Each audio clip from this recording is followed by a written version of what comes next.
नमस्कार दोस्तों, आज हम बात करेंगे सबसे अपना इम्पोर्टेंट टॉपिक है कौन सा, भारत में राष्ट्रवाद। ये भारत में राष्ट्रवाद कैसे आया, कब आया, क्यों आया, किस लिए आया, कौन से नेता बहुत महत्वपूर्ण अपना योगदान दिए थे, और भारत में राष्ट्रवाद आने से पहले कहीं और भी आया राष्ट्रवाद, और राष्ट्रवाद का मतलब क्या होता है। अगर हम राष्ट्रवाद को इतना बढ़ावा देने में सफल हुए तो क्या कारण था, इन सब को आज हम बात करेंगे। ये क्लास का जो आपका जो टॉपिक है, आपका जो क्लास 10th का भारत में राष्ट्रवाद, इसके विषय में हम हर एक पहलुओं को जांचने का प्रयास करेंगे किस प्रकार भारत में राष्ट्रवाद इंपॉर्टेंट है। मैं आपको बता दूं, अब जो ये फरवरी आने वाला है, ये आपका सीबीएसई बोर्ड स्टार्ट होने वाला है, तो कोई टेंशन लेने की जरूरत नहीं है। मैं एक सीरीज स्टार्ट करूंगा और सारे के सारे जो चैप्टर्स होंगे सबके बनाऊंगा और सबको एक क्लियर तरीके से समझाने का प्रयास करूंगा, आपको कोई डाउट नहीं होगा। साथ साथ मैप भी रहेगा और मैप के माध्यम से समझाने की कोशिश करूंगा। तो ओके, स्टार्ट करते हैं भारत में राष्ट्रवाद। देखिए, सबसे पहले हम समझते हैं कि राष्ट्रवाद होता क्या है। अगर आप कहेंगे सिंपल शब्दों में अगर समझे तो राष्ट्रवाद का मतलब होता है, राष्ट्रवाद का मतलब होता है एक तरह से अगर देखा जाए तो देश के प्रति लगाव रखना। क्या लगना? देश के प्रति लगाव रखना। देश के प्रति लगाव रखना। देश के प्रति लगाव रखना ही क्या कहलाता है? राष्ट्रवाद कहलाता है। देश के प्रति लगाव रखेंगे तो क्या कहलाएगा? ये राष्ट्रवाद कहलाएगा। अच्छा, अगर मैं कहूं कि इसको थोड़ा सा और थोड़ा चेंज कर दे, क्या कर दे? राष्ट्रवाद को थोड़ा और चेंज कर दे कि एक ऐसा लिख दे डेफिनेशन कि अगर एक उपमहाद्वीप के अंदर में रहने वाले लोगों के बीच में जो सामाजिक, राजनीतिक, आर्थिक इस स्तर पे जो आदान प्रदान किया जाता है और सांस्कृतिक, उसको हम राष्ट्रवाद बोलते हैं। देखो, ये तो डेफिनेशन है कि देश के प्रति लगाव ही क्या है? राष्ट्रवाद है। एक और डेफिनेशन लिख लेते हैं। वो डेफिनेशन क्या है कि उपमहाद्वीप के अंदर, उपमहाद्वीप के अंदर रहने वाले लोगों के मध्य क्या चीज का आदान प्रदान होगा? सामाजिक, सांस्कृतिक, आर्थिक और राजनीतिक। तो ये रहा, देखिए मैंने क्या लिखा? सामाजिक, मैंने लिखा आर्थिक, और मैंने लिखा आपका क्या? मैंने लिखा आपका राजनीतिक, और मैंने लिख दिया आपका सांस्कृतिक। तो ये आपका जो है न्यू डेफिनेशन हो गया, और ये भी आप पेपर के अंदर लिख सकते हैं। तो मैंने क्या कहा? मैंने कहा कि अपने देश के प्रति लगाव रखना, अपने झंडे के प्रति लगाव रखना, अपने संविधान के प्रति लगाव रखना, अपने क्रांतिवीर के माध्यम से लगाव रखना, पर्यावरण से लगाव रखना, लोकतंत्र के प्रति लगाव रखना, सब कुछ राष्ट्रवाद है। मैं थोड़ा सा और अच्छे से लिख ले रहा कि अपने उपमहाद्वीप के अंदर रहने वाले लोगों के मध्य जो सांस्कृतिक, सामाजिक, आर्थिक, राजनीतिक का जो हम आदान प्रदान करते हैं, उसी को हम क्या बोलते हैं? उसी को हम एक तरह से राष्ट्रवाद बोलते हैं। तो ये आपको जो है याद रखना चाहिए। ये राष्ट्रवाद क्या इंडिया में आया सबसे पहले? नहीं, इंडिया में आया, पर उससे पहले और भी कई हमें देखने को मिला। जैसे अमेरिका में आप थोड़ा गौर कीजिएगा, तो अमेरिका में 1776 में, मैंने कब डेट लिखा? 1776 में एक क्रांति हुई जिसको अमेरिकी क्रांति कहते हैं। क्या कहते हैं? अमेरिकी क्रांति। तो ये अमेरिकी क्रांति कब हुआ बच्चा? तो अमेरिकी क्रांति जो है ये हुआ कब? आपका 1776 में, 4 जुलाई 1776 में क्रांति हुआ। अब यहाँ पे क्वेश्चन उठेगा, अमेरिका में क्यों क्रांति हुई? तो इतना डेवलप्ड कंट्री है। नहीं, अमेरिका पर भी किसका कौन गुलामी कर रहा था? अमेरिका के ऊपर जो है ब्रिटेन का उपनिवेश था। यानी कि अब यहाँ पे मैंने एक शब्द लिया है, उपनिवेश क्या होता है। देखिए, अमेरिका आज इतना विकसित देश है, उस पर किसका गुलामी था? उस पर किसका अधिकार था? ब्रिटेन का अधिकार था। तो यहाँ पे मैंने एक शब्द लिखे हैं कि ये क्या होता है? आप उपनिवेशवाद। देखिए, उपनिवेशवाद का मतलब होता है बेटा, उपनिवेशवाद का मतलब होता है कि जब कोई शक्तिशाली देश, जब कोई शक्तिशाली देश किसी कमजोर देश के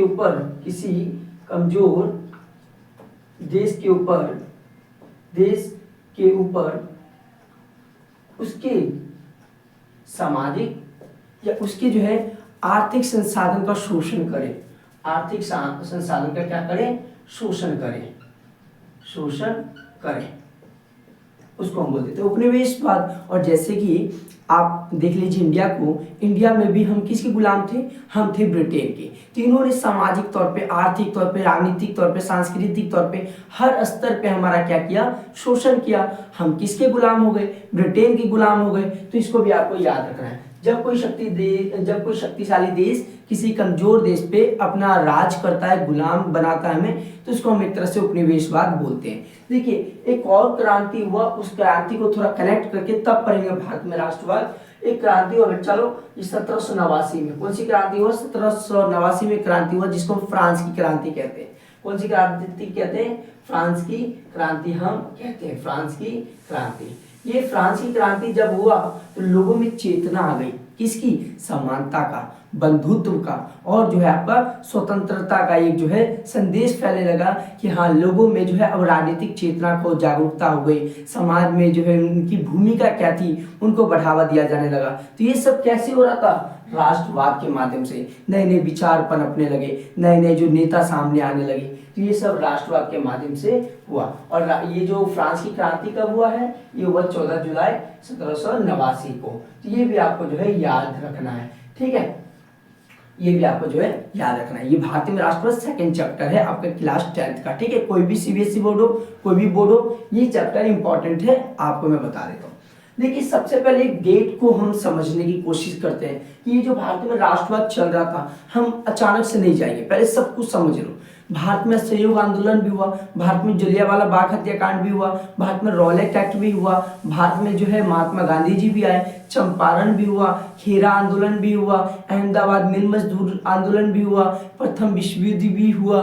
ये सब तो हो ही रहा था, परंतु इसकी एक सीक्वेंस जान लेते हैं कि इसकी क्या सीक्वेंस रही होगी, ठीक है। देखिए सबसे पहले मैं आपको बताना चाहता हूँ कि यहाँ पे लिखते हैं, सबसे पहले मैं आपको बताना चाहता हूँ कि इसकी पृष्ठभूमि क्या रहेगी इस चैप्टर की, आपको समझाने के लिए। सबसे पहले आप देखिए, सबसे पहले हम गौर करते हैं कि 1900 हम लेते हैं, यहाँ पे 1914 को लेते हैं, ठीक है, कोई दिक्कत नहीं है। 1914 में क्या होता है, प्रथम विश्व युद्ध होता है। कौन सा होता है, प्रथम विश्व युद्ध। इस प्रथम विश्व युद्ध के बाद, प्रथम विश्व युद्ध, देखिए प्रथम विश्व युद्ध की जब हम बात करते हैं, ये कब स्टार्ट हुआ, 28 जुलाई 1914 से लेकर 11 नवंबर 1918 के बीच में शुरू हुआ। तो जो आपका प्रथम विश्व युद्ध है वो कब शुरू हुआ, 28 जुलाई 1914 से लेकर 11 नवंबर 1918 के मध्य जो है प्रथम विश्व युद्ध शुरू हुआ। इसमें कितने गुट थे भाई, गुट का मतलब है अब जब बड़े स्तर पे जब युद्ध लड़ा जा रहा है तो इसको हम विश्व युद्ध बोलेंगे। विश्व युद्ध में कोई एक कंट्री तो होगा नहीं, कम से कम इसमें बहुत सारे कंट्री होंगे, चाहे 10 भी हो सकता है, 20 भी हो सकता है, या 50 भी हो सकते हैं। तो ये जो बड़े स्तर पे जो लड़ा गया युद्ध है इसको हम बोलते हैं विश्व युद्ध। तो इसमें दो गुट थे, एक तरफ था मित्र राष्ट्र और एक तरफ था आपका ध्रुवी राष्ट्र, ठीक है बेटा। तो एक दो आपको पढ़ रहे हैं, एक तरफ था आपका मित्र राष्ट्र और दूसरा तरफ था आपका कौन सा, ध्रुवी राष्ट्र था। मित्र राष्ट्र में कौन कौन से देश थे, मित्र राष्ट्र में कौन कौन से देश थे, तो इसको देख लीजिए। एक तरफ था फ्रांस, दूसरी तरफ था ब्रिटेन और तीसरी तरफ था जापान और एक और था ऑस्ट्रेलिया। कौन था, ऑस्ट्रेलिया। और यहाँ तक कि प्रथम विश्व युद्ध में इटली भी शामिल था, किसके साथ, मित्र राष्ट्र के साथ। फिर मित्र राष्ट्र में उधर चला जाता है वो इटली, ठीक है, आप इतना याद रख लीजिएगा, ठीक है। ये ऑस्ट्रेलिया लिख दिया, अमेरिका आना चाहिए था, अमेरिका, ठीक है। अमेरिका 1917 में मित्र राष्ट्र में शामिल होता है। ध्रुवी राष्ट्र की बात करते हैं, ध्रुवी राष्ट्र में कौन कौन था, जर्मनी था, कौन था, जर्मनी था, फिर से आपका जो है कौन था, हंगरी था, फिर आपका ऑस्ट्रिया था और कौन था, इसके बाद जो है यहाँ पे ऑस्ट्रेलिया नहीं बोल रहा हूं मैं, ऑस्ट्रिया था इसके साथ, और तुर्की था एक। तो ये सब देश जो है प्रथम विश्व युद्ध में थे। और आप ये जानेंगे कि प्रथम विश्व युद्ध में जो दो गुट लड़ रहे हैं जिसमें मित्र राष्ट्र और ध्रुवी राष्ट्र थे, इसके अंतर्गत हमें क्या देखने को मिलता है कि यहाँ पे जो है आपका जो है मित्र राष्ट्र जीत जाते हैं और कौन हार जाता है, धुरी राष्ट्र हार जाता है। अब इसके बाद हम खिलाफत मूवमेंट भी पढ़ेंगे। खिलाफत मूवमेंट में क्या हुआ आप जानेंगे कि इसमें जो है तुर्की की हार हो जाती है और किस प्रकार जो ब्रिटेन जो है उसके ऊपर जबरदस्ती जो संधि थोप देता है, ये भी पढ़ेंगे हम। ठीक है, तो एक एक करके हम पहले एक समराइज दोबारा कर लेते हैं फटाफट। देखिए राष्ट्रवाद क्या होता है, अपने देश के प्रति लगाव रखना। और दूसरा डेफिनेशन क्या हो जाएगा, उपमहाद्वीप के अंदर रहने वाले लोगों के मध्य जो है सामाजिक, सांस्कृतिक, आर्थिक, राजनीतिक तौर पे जो आदान प्रदान किया जाता है उसको हम राष्ट्रवाद कहते हैं। 2 पॉइंट हो गया।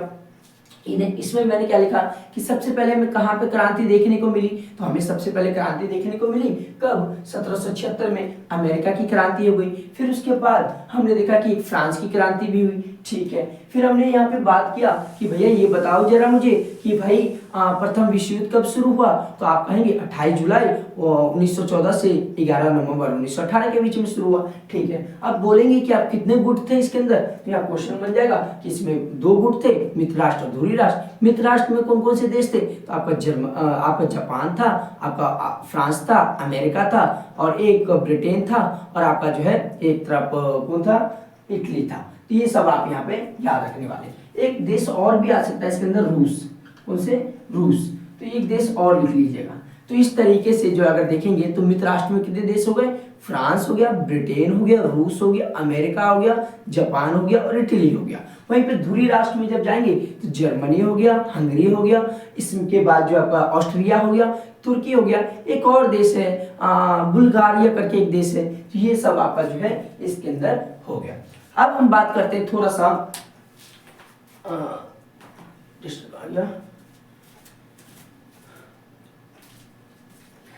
हम बात करते हैं किसके बारे में, हम बात करते हैं एक सीक्वेंस के बारे में। फटाफट मैं आपको सीक्वेंस बता देता हूं, उसके बाद हम आगे चलेंगे।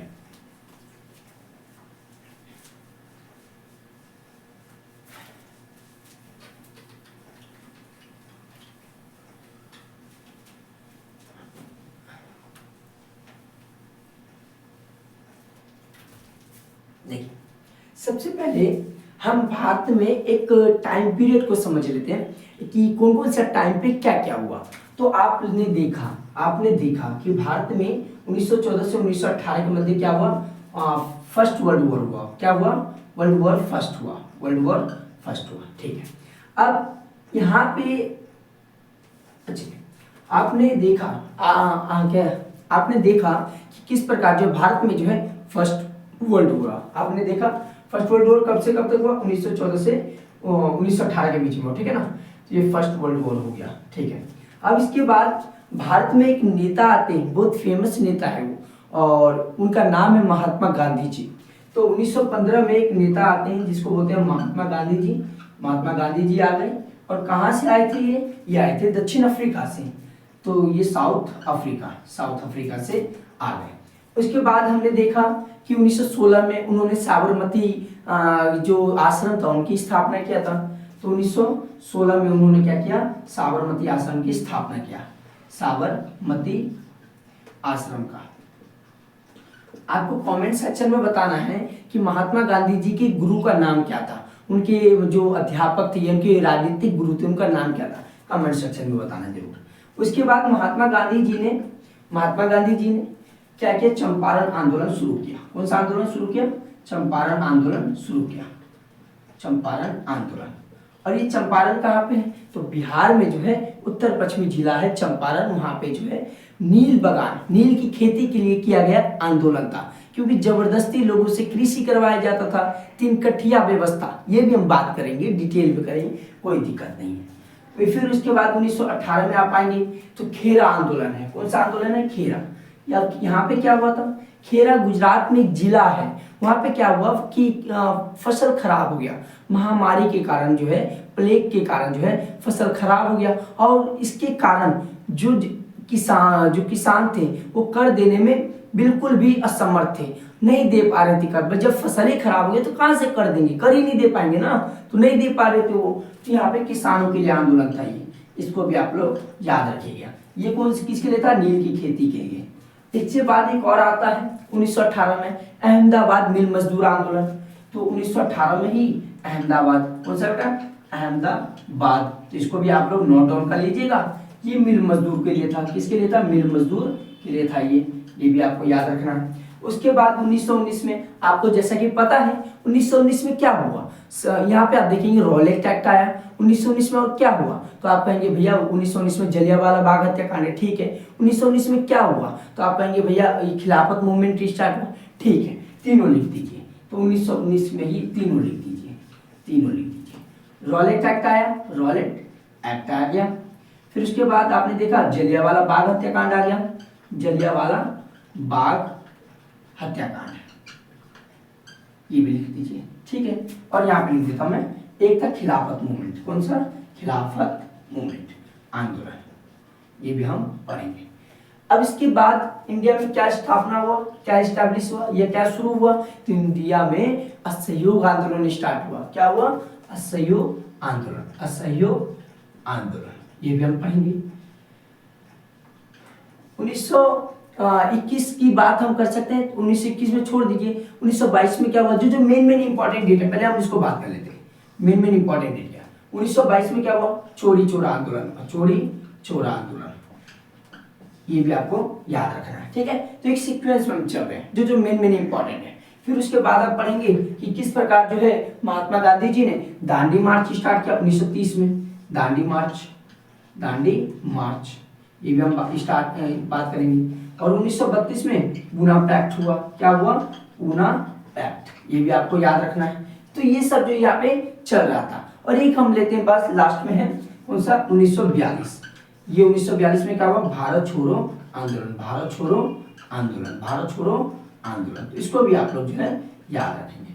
और इसके बाद 1948 में जो है हमारे प्यारे से महात्मा गांधी जी की गोली मारकर हत्या कर दी जाती है और उनकी मृत्यु हो जाती है। तो वो भी हमको याद रखना है, और उनकी मृत्यु हो जाती है।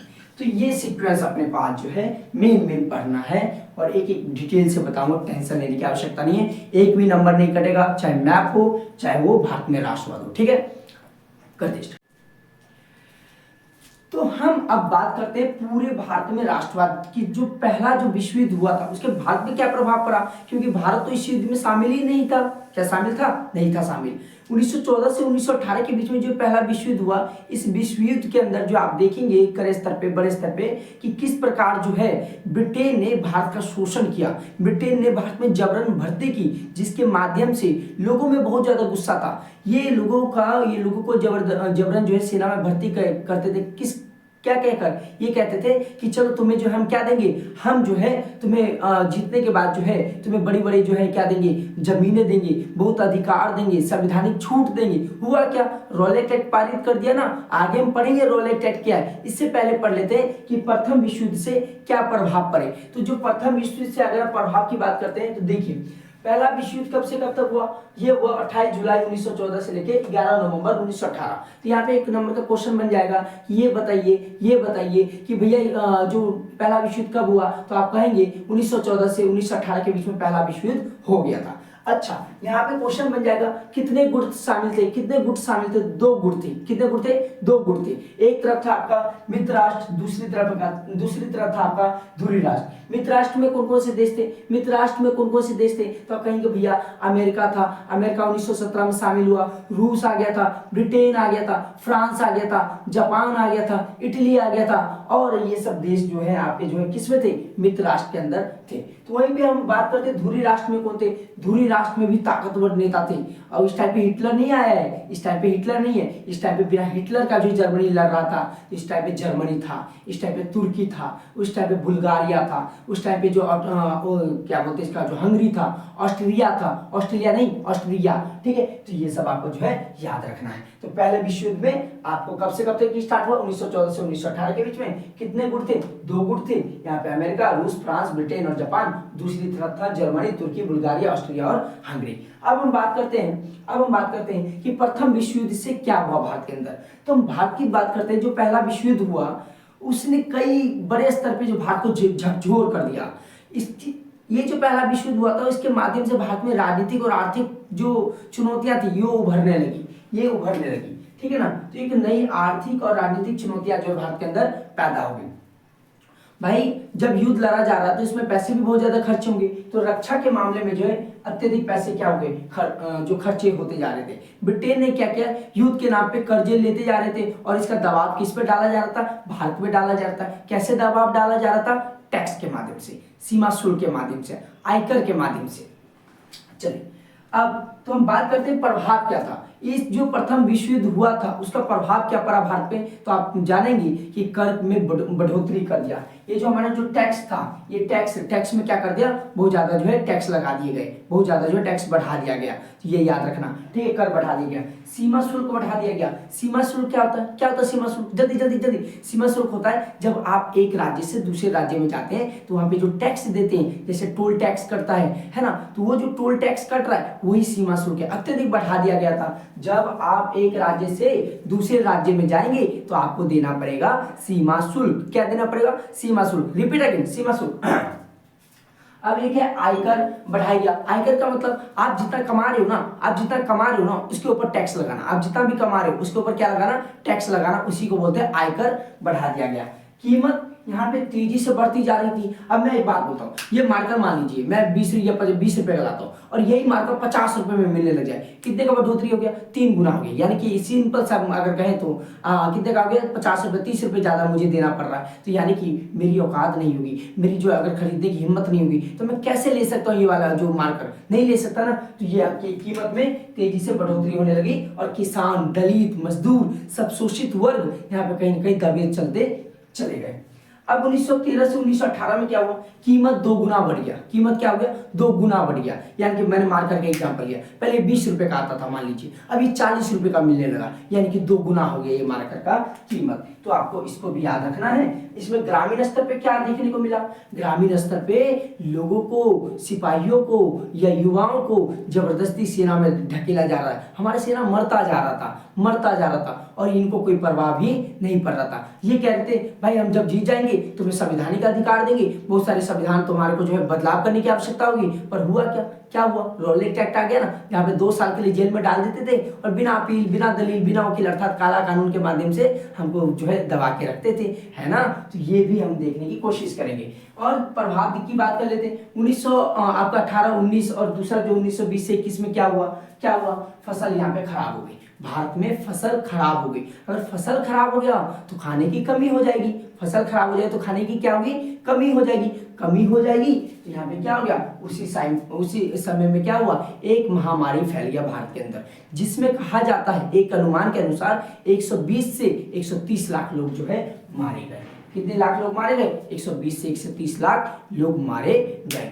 और ये सब तो मैंने आपको पूरा बता दिया। अगर पेपर में अगर आ जाए कि प्रथम विश्व युद्ध से क्या प्रभाव पड़े तो आप ऐसे भी पेपर में लिख देंगे तो आपका आंसर राइटिंग गजब का होगा, कोई टेंशन लेने की आवश्यकता नहीं है। तो ये मैंने आपको जो है प्रथम विश्व युद्ध समझा दी। फटाफट रिपीट कर ले क्या, हाँ कर लेते हैं। तो भैया ये बताइए हमको कि प्रथम विश्व युद्ध कब शुरू हुआ, तो 1914 से 1918 के बीच में हुआ, ठीक है। कितने गुट थे, 2 गुट थे। कौन कौन से गुट थे, मित्रराष्ट्र, धुरीराष्ट्र। मित्रराष्ट्र में कौन कौन सा देश था, तो कहेंगे अमेरिका, फ्रांस, जापान, इटली और रूस और ब्रिटेन, ठीक है। अब कौन सा आ गया, धुरी राष्ट्र में कौन कौन से देश आएंगे भाई, जर्मनी हो गया, तुर्की हो गया, बुल्गारिया हो गया, ऑस्ट्रिया हो गया, हंगरी हो गया, ठीक है भाई, ठीक है, हम ये भी समझ लिया। अब थोड़ा सा आगे आते हैं तो हम इधर देखते हैं कि भाई प्रथम विश्व से क्या हुए, तो राजनीतिक और आर्थिक प्रभाव पड़ा, ठीक है। और क्या हुआ, युद्ध के नाम पे कर्जे लिए गए और इसका दबाव किसके ऊपर पड़ा, इंडिया के ऊपर पड़ा, ठीक है। क्या क्या हुआ, सीमा शुल्क बढ़ा दिया गया, कर को बढ़ा दिया गया, आयकर को बढ़ा दिया गया और यहाँ पे कीमत दोगुना होने लगा।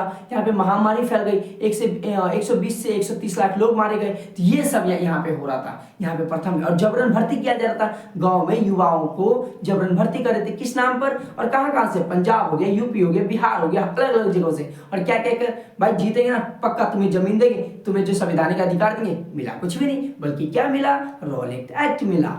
अब बात करते हैं उसी टाइम पे कौन आया, एक नया व्यक्ति आया, उसका सोचने का तरीका, उसका आंदोलन करने का तरीका, उसका बोलने का तरीका, लोगों को एक करने का तरीका, कौन था, महात्मा गांधी जी। तो अब हम बात करेंगे महात्मा गांधी जी के बारे में, एक डिटेल के बारे में महात्मा गांधी जी के बारे में बात करने वाले हैं।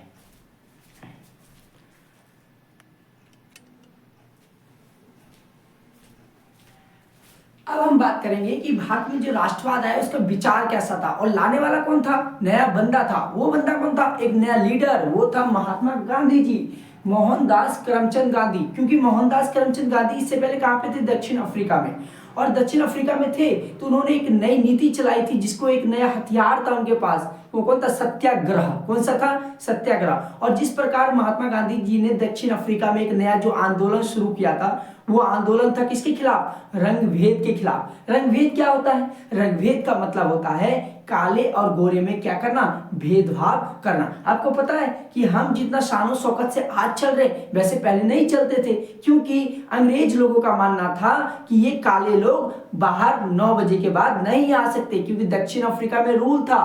क्योंकि जो दक्षिण अफ्रीका के जो लोग थे, उनके लिए अलग से मार्केट, अलग से जो है संचार की व्यवस्था, अलग से जो है आने जाने की व्यवस्था, और यहाँ तक कि 9 बजे के बाद वो बाहर नहीं जा सकते थे। महात्मा गांधी जी ने इसी को अपना हथियार बनाया और वहां पे जो है रंगभेद के खिलाफ ब्रिटिश सरकार से बड़े स्तर पे क्या किया? उनके खिलाफ जो संघर्ष की, और अंततः जीत किसकी हुई? महात्मा गांधी जी की जीत हुई। तो आज हम बेसिकली किसके बारे में पढ़ने वाले? मोहनदास करमचंद गांधी अर्थात महात्मा गांधी जी के विषय में पढ़ने वाले हैं। तो स्टार्ट करते हैं। क्या था उनका सत्याग्रह का विचार, क्या था उनकी अलग अलग जो है 3 सत्याग्रह के जो आंदोलन, चाहे चंपारण हो, खेरा हो या अहमदाबाद मिल मजदूर आंदोलन हो, हर एक पहलू को हम समझने की कोशिश करेंगे। तो स्टार्ट करते हैं। देखिए, मोहनदास करमचंद गांधी, इनका जन्म 2 अक्टूबर को मनाते हैं। अपने प्यारे बापू जी का जन्मदिन कब मनाते हैं? 2 अक्टूबर को मनाते हैं। तो 2 अक्टूबर 1869 को जो इनका जन्म हुआ था। फिर से दक्षिण अफ्रीका में से जब वो भारत लौटे थे, कब लौटे थे? 1915 में। उससे पहले उन्होंने वहां पे क्या चलाई थी? रंगभेद नीति के खिलाफ जो उन्होंने बड़े स्तर पे जो है संघर्ष किया था। अंततः जीत भी हुई थी उनकी। इसके बाद ही महात्मा गांधी जी को भारत में सब जानने लगे। अरे कोई गांधी है जिन्होंने दक्षिण अफ्रीका में एक नया आंदोलन खड़ा किया। उस आंदोलन से एक भारतीय ने ब्रिटिश सरकार की नींव को हिला डाली। इसके माध्यम से जो है भारत में जो कौन फेमस हो गए? फेमस हुए महात्मा गांधी जी। उसके बाद शुरुआती 3 महत्वपूर्ण आंदोलन थे। देखिए, शुरुआती 3 महत्वपूर्ण आंदोलन को करने से पहले जो है इनके जो गुरु थे जिनका नाम था रामकृष्ण गोखले। रामकृष्ण गोखले, इनके गुरु जी का नाम क्या था? रामकृष्ण गोखले। ये बहुत ही अच्छे थे भाई। अगर जिस व्यक्ति के दिशा निर्देश अच्छा मिल जाए ना, वो व्यक्ति सुधर जाता है एक तरह से। देखो, तो महात्मा गांधी जी का सुनो आप पहले, आप ऐसे ही आंदोलन स्टार्ट को भी मत करो। आप पहले भारत को जानो कि भाई भारत क्या है, उसकी विविधता क्या है, उसकी संस्कृति क्या है, अलग अलग तरीके से उसको जानने का प्रयास करो। उसके बाद आप एक आंदोलन शुरू करना। महात्मा गांधी जी ने ऐसा ही किया। और क्या हुआ? फिर इस अंत में उन्होंने 3 आंदोलन शुरू किए। और 3 आंदोलन कौन कौन से थे? ये चंपारण आंदोलन था, खेरा आंदोलन था और अहमदाबाद मिल मजदूर आंदोलन था। तो सबसे पहले हम सत्याग्रह को इंडिकेट करने का कोशिश करते हैं कि सत्याग्रह क्या होता है। सत्याग्रह का मतलब है सत्य की राह पे चलना। हम कहते हैं ना कि कितनी भी कठिनाई आए पर हमें भी असत्य का कभी राह नहीं पकड़ना चाहिए, कभी झूठ का रास्ता नहीं पकड़ना चाहिए। हम सत्य की राह पे चलेंगे ना, तो एक दिन जरूर हमें क्या होगी? जीत होगी, हमारी जरूर जीत होगी। और जीत हमेशा सत्य की ही होती है। महात्मा गांधी जी ने अच्छे शब्दों में कहा सत्याग्रह का विचार। तो सत्य की आग्रह की बात की है इन्होंने, कहा कि सत्य में बहुत शक्ति होती है, सत्य में बहुत ज्यादा पावर होता है। आप सत्य की राह पे चलेंगे ना, तो एक दिन देखना 100% कि आप जरूर जीतेंगे। तो महात्मा गांधी जी ने कहा कि आप सत्य की राह पे चलिए, सत्य की आग्रह पर बात की इन्होंने। दूसरा, सत्य की खोज पर जोर दिया कि भाई प्रॉब्लम है कहाँ, किस लिए प्रॉब्लम है, प्रॉब्लम को खोजो तो अपने आप क्या आ जाएगा? सॉल्यूशन मिल जाएगा। तो इनको इसको लेकर उन्होंने बात की। और यहाँ पे जो है पहला सत्याग्रह आंदोलन कहाँ पे चलाया? आपका चंपारण में। अगर विश्व में बोले तो दक्षिण अफ्रीका में, भारत में बोले तो कहाँ पर? आपका चंपारण में। तो स्टार्ट करते हैं। देखिए, सबसे पहले बात करते हैं चंपारण आंदोलन। चंपारण आंदोलन बिहार के जो उत्तर पश्चिम जिला में स्थित है और ये बिहार से सटा हुआ मैप का क्वेश्चन है। ये भी मैप का, ये भी मैप का, तीनों मैप का ही क्वेश्चन है। तो चंपारण आंदोलन कहाँ पे स्टार्ट हुआ और कब स्टार्ट हुआ? 1917 में स्टार्ट हुआ।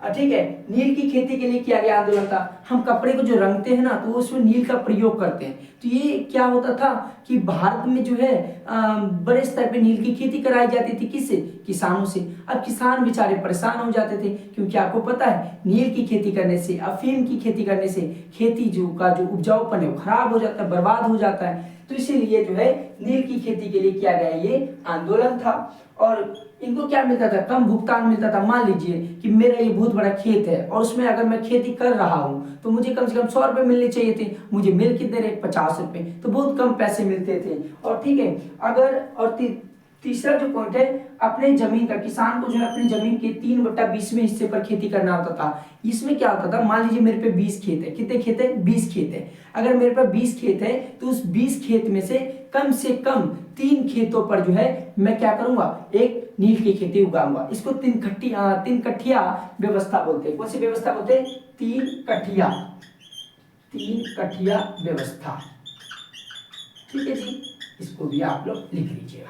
तो चंपारण आंदोलन पता लग गया, कब हुआ, शुरुआत 1917 में हुआ। पहला सत्याग्रह आंदोलन था, ठीक है। ये कौन से आंदोलन था, नील की खेती के लिए किया गया आंदोलन। क्यों किया गया, क्योंकि कम भुगतान मिलता था और किसानों को अपने खेतों का 20वें हिस्से के पर जो है 3 पर जो है खेती करनी होती थी। ये कहलाता था 3 कट्ठिया व्यवस्था। आप लोग इतना समझ। और किससे संबंधित था, किसानों से संबंधित था, किसानों की समस्याओं से संबंधित था। तो ये हमारा चंपारण आंदोलन खत्म हो गया। इसके बाद आता है खेरा आंदोलन। खेरा गुजरात में है, इसके बारे में पढ़ेंगे। खेरा गुजरात में एक जिला है, तो उसके बारे में हम विशेष तौर पे पढ़ लेते हैं। खेरा आंदोलन जो है 1918 में हुआ। आपके एनसीईआरटी में 1917 लिखा हुआ, तो आप पेंसिल से 1918 कर लीजिएगा। तो खेरा जो है ये कहाँ पे, गुजरात में स्थित है। और यहाँ पे हुआ क्या, एक तरह से देखा जाए तो हैजा के कारण, प्लेग के कारण, महामारी के कारण जो है फसल बुरी तरीके से बर्बाद हो गए। अब अंग्रेजों का मानना था मुझे कोई लेना देना नहीं है भाई, मुझे चाहिए टैक्स।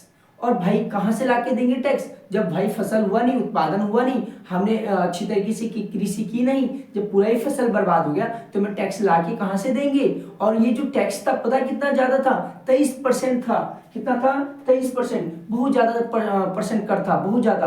तो महात्मा गांधी जी ने कहा सुनो भाई, अरे भाई सुनो किसान लोग, तुम लोग टैक्स देने से मना कर दो, क्यों टेंशन ले रहे हो, मना कर दो टैक्स देने से, नहीं दे रहे टैक्स, जाओ जो करना कर लेना।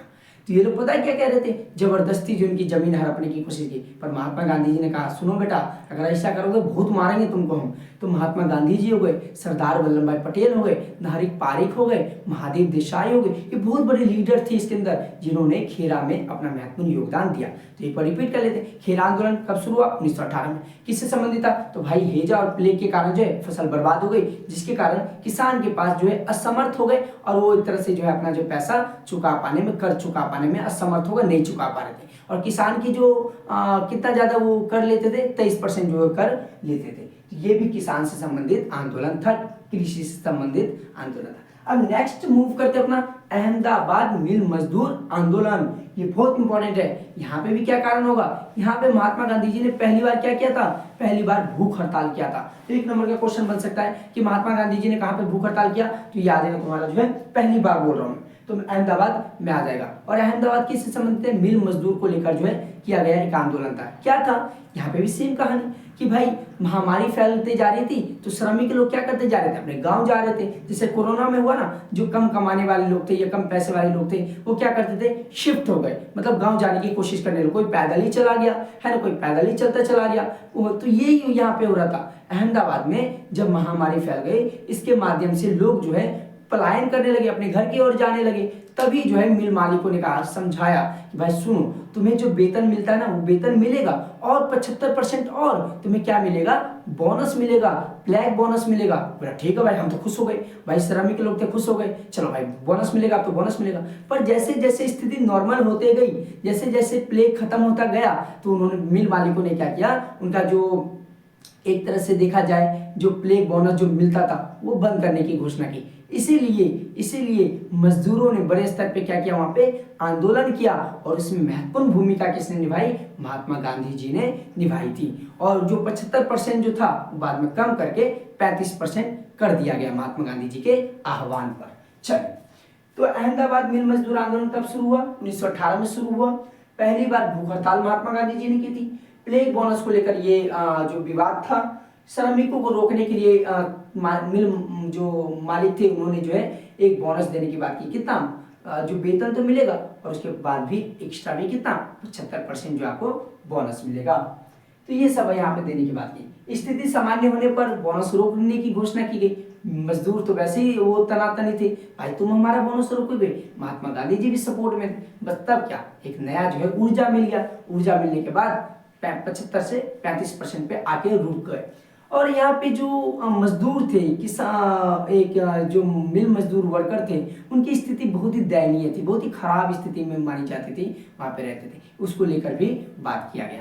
तो ये मैंने ओवरऑल आपको जो है भारत में सत्याग्रह का विचार जो है ये भी समझा दिया। एक बार जल्दी जल्दी रिकैप कर लेते हैं 2 मिनट में। मोहनदास करमचंद गांधी जन्म कब हुआ? 2 अक्टूबर 1869 को हुआ। ठीक है। दक्षिण अफ्रीका से कब लौटे? 1915 में। उससे पहले उन्होंने क्या किया? रंगभेद नीति के खिलाफ उन्होंने बात की। उसके बाद इन्होंने देखिए 3 महत्वपूर्ण जो आंदोलन छेड़े, 3 महत्वपूर्ण सत्याग्रही आंदोलन छेड़े। कौन कौन से थे? जो पहले चंपारण, खेरा और अहमदाबाद। क्या होता सत्याग्रह? सत्याग्रह होता शक्ति के, मतलब सत्य की राह पे चलना, मतलब झूठ का रास्ता नहीं पकड़ना, हमें हरदम सच्चाई की राह पे चलना चाहिए। महात्मा गांधी जी कहते थे अगर तुम्हारा उद्देश्य सच्चा है, अगर तुम सच्चे के लिए लड़ रहे हो, तो तुम कभी भी विफल नहीं होगे, एक दिन तुम्हें जरूर जीत जरूर मिलेगी। तो ये सब जो है सत्य की खोज पर जोर दिया। चंपारण आंदोलन किससे संबंधित था? नील की खेती के लिए। फिर से खेरा किसके लिए था? ये भी किसानों से संबंधित था, करना चुका पाने के लिए। और अहमदाबाद मिल मजदूर जो आंदोलन था, ये प्लेग बोनस को लेकर था। तो मैंने ये ओवरऑल आपको बता दें। 3 कठिया व्यवस्था भी आप लोग याद रखिएगा। Thank you.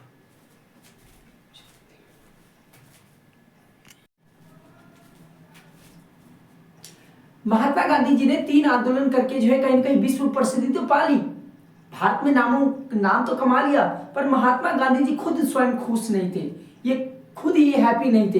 ये कहते थे यार, महात्मा गांधी जी का मानना था कि भाई ये आंदोलन कर रहे हैं, बस कुछ इलाकों तक सीमित होगा नहीं, हम ये आंदोलन को और विस्तार करेंगे और पूरे भारत तक फैलाएंगे। तभी उस समय क्या होता है, भारत में एक व्यक्ति आता है जिसका नाम होता है सर सिडनी रॉलेट। ये सर सिडनी रॉलेट कौन था? वो वही व्यक्ति था जिसने कानून बनाया और उस कानून में कहा कि बिना जो व्यक्ति को शक के आधार पे, आशंका के आधार पे गिरफ्तार करके उसको 2 साल के लिए बिना मुकदमा चलाए जेल में डालने की जो है हमें अनुमति है। मतलब ये कहने का था, जो रॉलेट एक्ट आया था, एक तरह से हमारे ऊपर पाबंदी लगाने की कोशिश की गई, सत्याग्रह को कुचलने की कोशिश की गई। और इसके उपरांत होता है जलियांवाला बाग हत्याकांड। तो ये सब हम विषय में बात करेंगे और उसके नेक्स्ट पे टॉपिक पे हम डालेंगे जो खिलाफत आंदोलन। तो सबसे पहले हम रॉलेट एक्ट के बारे में बात कर लेते हैं। ये रॉलेट एक्ट क्या था? इसकी शुरुआत कब हुई? 18 मार्च 1919 को इसकी शुरुआत होती है रॉलेट एक्ट की। अध्यक्ष कौन थे इसका? Sir Sydney Rowlatt. इस पूरे रॉलेट एक्ट को बनाने का जो काम किया एक ही व्यक्ति ने किया था, और भी बहुत सारे होंगे, बट इसमें जो मेन जो था वो था सर सिडनी रॉलेट। कौन था? Sir Sydney Rowlatt. प्रभाव क्या पड़ा कि राजनीतिक जो गतिविधियां जो हो रही थी भारत में, उसको कहीं ना कहीं रोकना था, उसको बंद करना था, और 2 साल के लिए जो है जेल में डालना था बिना मुकदमा चलाए। ये सब किसके आधार पे हो रहा था? ये सब शक के आधार पे हो रहा था, आशंका के आधार पे हो रहा था, और इन सबको जेल में जो है बिना अब मुकदमा चलाए, FIR किए हुए उसको 2 साल के लिए जेल में डाल देते थे। महात्मा गांधी जी ने इसको कड़ी निंदा की और कहा कि ये बिना अपील, बिना वकील, बिना दलील, ये बिना जो अपील है, बिना वकील और बिना दलील, अर्थात इसको जो है काला कानून के रूप में परिभाषित किया। महात्मा गांधी जी स्वयं कैसे थे? ये काला कानून है। इसको लेकर बड़े स्तर पे हमें हड़ताल भी करना था। बड़े स्तर पे हमें क्या किए? महात्मा गांधी जी कह रहे हैं कि इसके खिलाफ हम आंदोलन छेड़ेंगे, और ये आंदोलन अब 3 गांव तक नहीं, 4 गांव तक नहीं, पूरे भारत में जो है हम इसको शामिल करने की कोशिश करेंगे। तो महात्मा गांधी जी ने क्या किया? 30 मार्च 1919 से 6 अप्रैल को जो ये पूरा टाइम यहाँ पे फिक्स किया गया कि इस समय हम क्या करेंगे, एक आंदोलन छेड़ेंगे, और ये आंदोलन एक छोटे स्तर पे नहीं होगा, बड़े स्तर पे हम रखने की कोशिश करेंगे। हड़ताल जो है शुरू होना था। यहाँ पे रैली, हड़ताल, वर्कशॉप, मजदूर हड़ताल पे चले गए। मतलब यहाँ पे बड़े स्तर पे रैली की गई, हड़तालें की गई, मजदूर जो थे हड़ताल पे चले गए। फिर यहाँ पे देखोगे तुम, दमन शुरू। अंग्रेजों ने क्या किया? बड़े स्तर पे लोगों को, भारतीयों को मारना पीटना शुरू कर दिया, जिसके कारण उनके मन में, एक जहन में गुस्सा फैल गया। और 10 अप्रैल को क्या होता है? पुलिस वालों ने जो है जो भारतीय जो थे शांतिपूर्ण जुलूस पर क्या कहते थे, गोली चला देता है। जब ये गोली चला दिया तो इसके बाद जो है पूरे भारत में व्यापक गुस्सा फैल गया। और क्या हुआ? पूरे भारत में मार्शल लॉ लागू कर दिया गया था अंग्रेजों के द्वारा। ये मार्शल लॉ क्या होता है? एक तरह से एक ऐसा कानून होता है जहां पे कहा जाता है कि भीड़ नहीं होना चाहिए, ऐसा साधारण शब्दों में समझिए। ठीक है। इसके बाद क्या होता है, एक आता है जलियांवाला बाग हत्याकांड। इसको जलियांवाला बाग हत्याकांड कह लीजिए, या इसको जो है अमृतसर कांड कर लीजिए, अमृतसर कांड, कोई से भी नाम से आप पुकार सकते हैं इसको। हुआ क्या, जैसे 10 अप्रैल को जो है शांतिपूर्ण जुलूस पर गोली चला दी गई और मार्शल लॉ लागू कर रखा था, तो कुछ पंजाब में जो लोग रह रहे थे उनको नहीं पता था कि भाई मार्शल लॉ लागू किया गया है यहाँ पर। तो 13 अप्रैल क्या देखते हैं हम, 13 अप्रैल 1919 को जो दिन जो था वो बहुत ही हमारे इंडिया में एक तरह से ब्लैक डे के रूप में मानते हैं इसको, क्योंकि इस टाइम पे 13 अप्रैल 1919 को बैसाखी का दिन था। सभी लोग खुशियां मनाने के लिए उस पार्क में इकट्ठा हुए।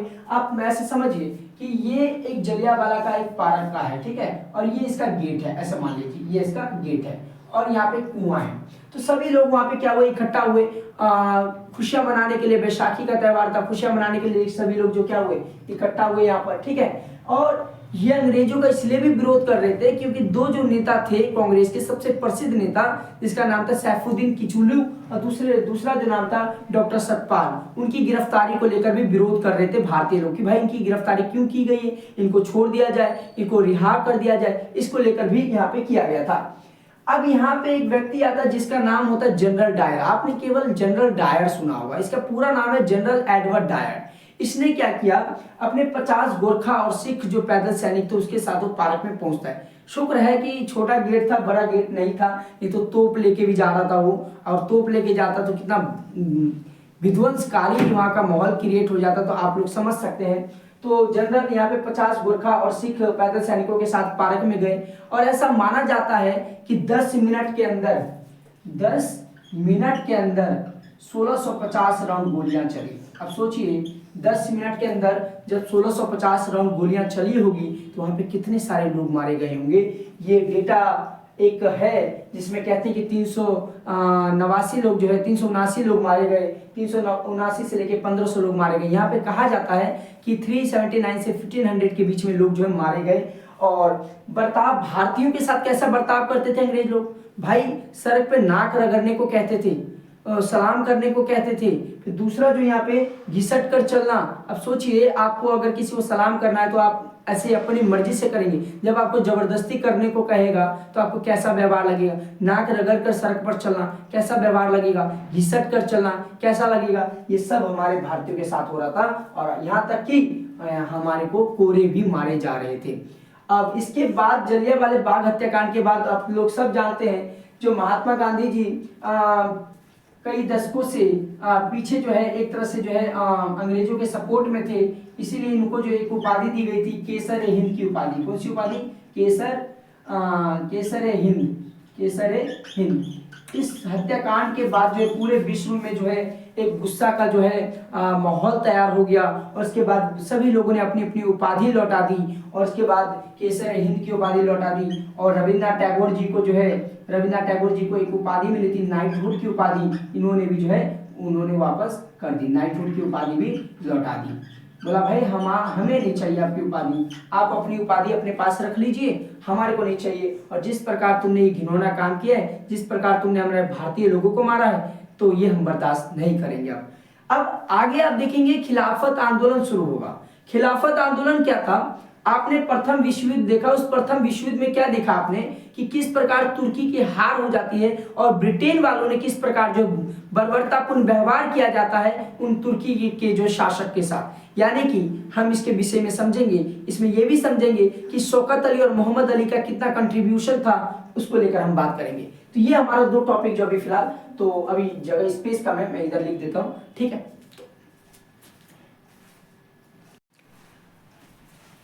तो हमने देखा किस प्रकार जो है रॉलेट एक्ट और किस प्रकार जो है हमने देखा जलियांवाला बाग हत्याकांड। मुझे बात करना था कि इसके ऊपर, ये बहुत इंपॉर्टेंट टॉपिक है खिलाफत आंदोलन।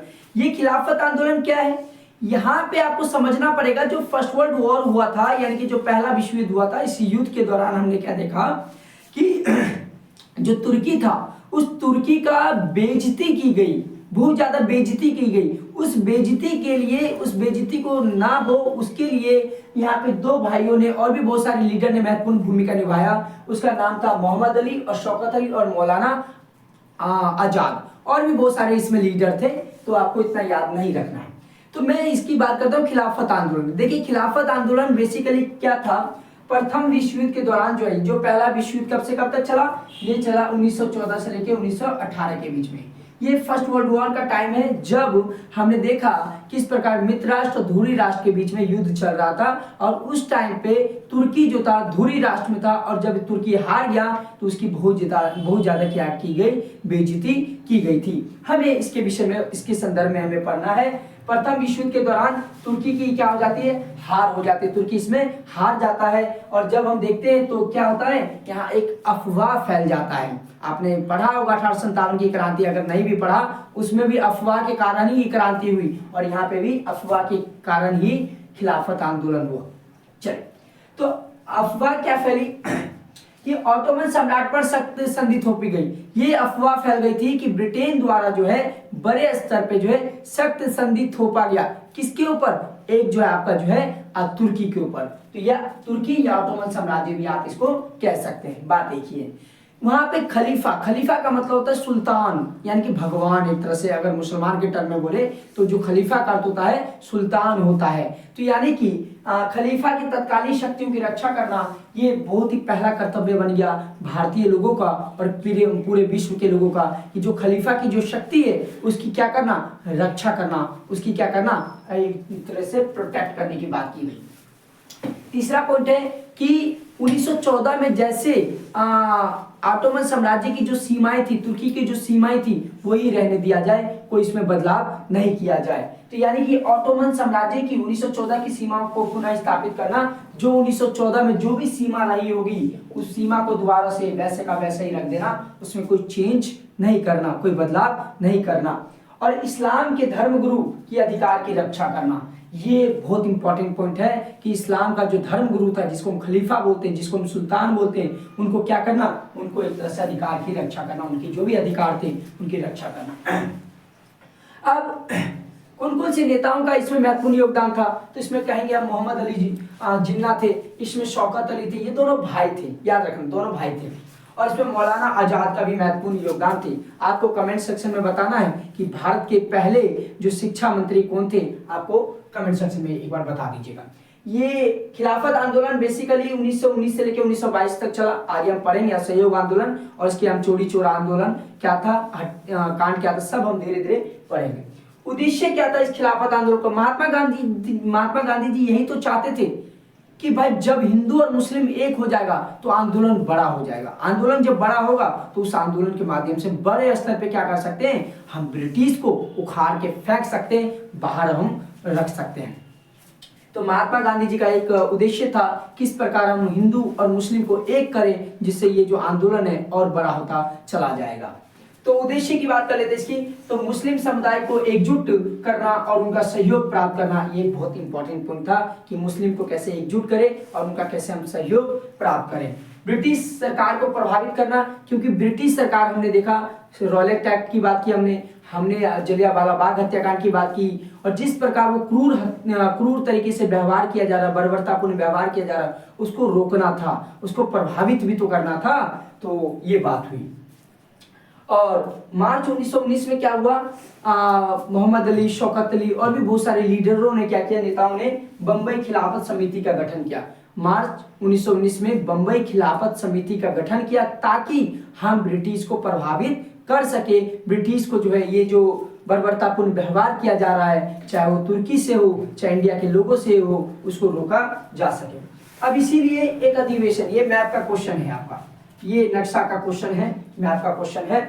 इसीलिए सितंबर 1920 में जो है कलकत्ता में अधिवेशन बुलाया गया और खिलाफत को समर्थन देने की बात की गई और स्वराज प्राप्ति करेंगे पर हम असहयोग के माध्यम से। अब नेक्स्ट टॉपिक जो होगा वो 1919 से 1922 तक के बीच में हम बात करें, यहाँ पे जो चला खिलाफत, और अगला टॉपिक जो है वो है आपका असहयोग आंदोलन। हम देखेंगे किस प्रकार असहयोग आंदोलन ने बड़े स्तर पे जो है ब्रिटिश को प्रभावित किया और किस बड़े स्तर पे जो है शिक्षकों ने, विद्यार्थियों ने, वकीलों ने, डॉक्टरों ने, महिलाओं ने बड़े स्तर पे पार्टिसिपेट की और उसको जो है एक आंदोलन को व्यापक आंदोलन बनाया। 1857 के बाद पहली जो इतनी बड़ी क्रांति थी, ये हम यहाँ पे देखने की कोशिश करेंगे नेक्स्ट टॉपिक में हम जो बात करेंगे। तो